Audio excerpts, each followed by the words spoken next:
ये कहानी है आइक नाम के मैजिशियन की, जो कि काम करता था डीमन लॉर्ड्स आर्मी के लिए और साथ ही महान मैजिशियन रोमबर्ग का पोता था।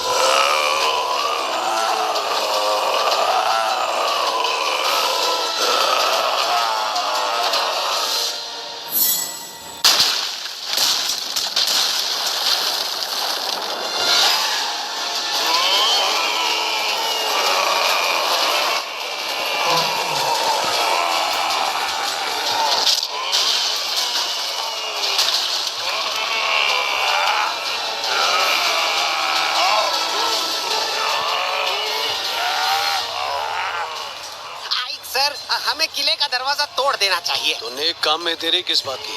हाँ बिल्कुल, इसलिए मैंने अपना मोटा दिमाग लगाया और सेना को पहले ही तैयार कर दिया।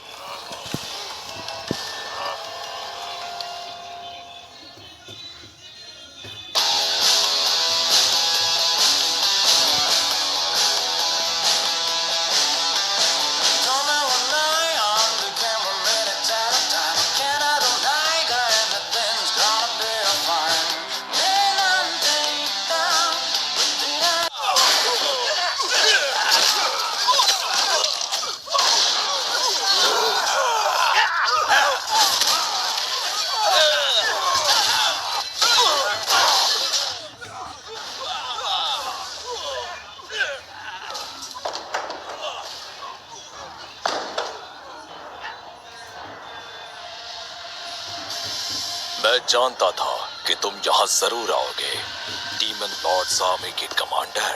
हाँ, मैं हूँ डीमन लॉर्ड्स आर्मी की 7वीं ब्रिगेड का कमांडर आइक, जिसे कोई हरा नहीं पाया। अब तुम्हारे पास बचने के सिर्फ 3 रास्ते बचते हैं। पहला, सरेंडर करो और पूरी टेरिटरी हमारे हवाले कर दो। दूसरा, खुद अपनी जान लेकर सम्मान की मौत मरो। और तीसरा, जब तक मैं खिड़की से बाहर का खूबसूरत नजारा देखूं, तुम जान बचाकर भाग निकलो।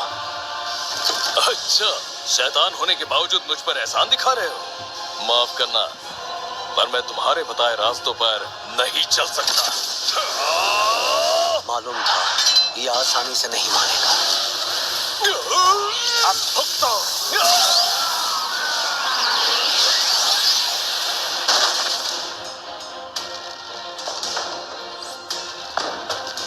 आइक सर, आप ठीक तो है? इसके घाव ठीक करो। क्या? जिन सैनिकों ने सरेंडर किया उनका भी इलाज करवाओ।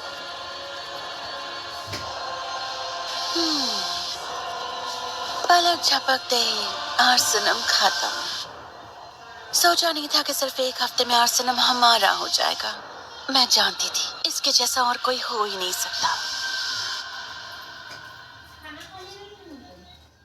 बैरियर मैजिक, जंग खत्म हो गई।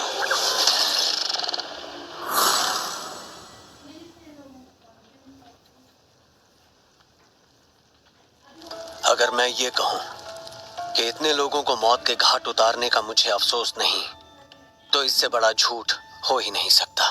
और वैसे भी मुझे जंग और लोगों का खून बहाने में खुशी नहीं मिली। वो इसलिए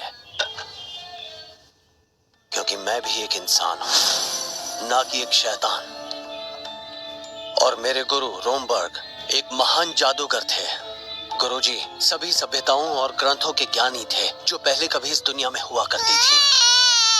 उन्होंने मुझे अपनाया और इंसान होने के बावजूद भी उन्होंने मुझे सारी कलाएं सिखाई।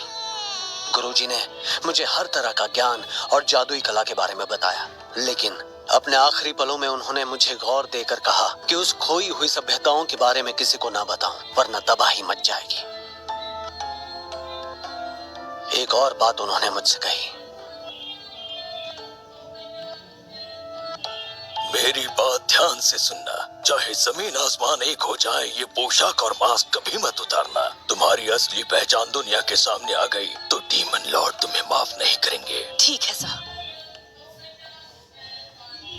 ये कमरा, यहाँ के हर कोने में ताकतवर जादू का खजाना है, और मेरी इजाजत के बिना यहाँ कोई नहीं आ सकता।